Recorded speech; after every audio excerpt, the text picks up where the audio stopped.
परमात्मा कभी किसी का भाग नहीं लिखता। जीवन में हर कदम पर हमारी सोच, हमारा व्यवहार और हमारे कर्म ही हमारा भाग लिखते हैं। जैसे सेब को यदि काट कर देखें तो उसमें से अक्सर 3 बीज निकलते हैं और एक बीज से एक पेड़, एक पेड़ से अनेक सेब में फिर 3-3 बीज, फिर बीज से फिर एक पेड़, और यह अनावरण क्रम चलता ही जाता है। ठीक इसी तरह गुरु की कृपा हमें प्राप्त होती रहती है।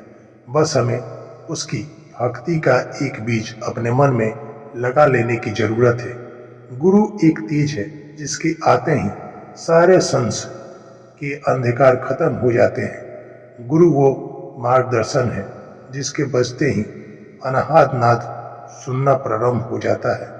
गुरु वो ज्ञान है जिसके मिलते ही भय खत्म हो जाता है।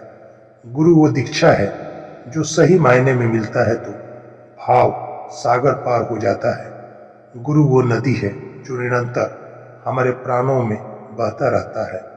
गुरु वह सच्चित आनंद है जो हमें हमारी पहचान देता है। गुरु वो बांसुरी है जिसके बजते ही मन और शरीर आनंदित अनुभव करता है। गुरु वो अमृत है जिसे पीकर कोई कभी प्यासा नहीं रहता।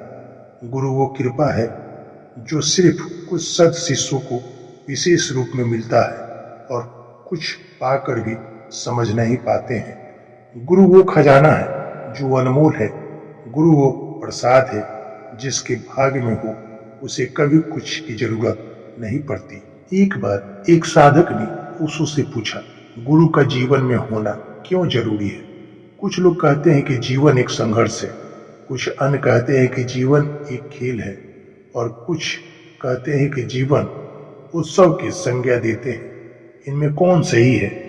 ओशो कहते हैं, जिन्हें गुरु नहीं मिला उनके लिए जीवन एक संघर्ष है, जिन्हें गुरु मिल गया उनका जीवन एक खेल है, और जो लोग गुरु द्वारा बनाए गए मार्ग पर चलने लगते हैं मात्र वे ही जीवन को एक उत्सव का नाम देना चाहते हैं।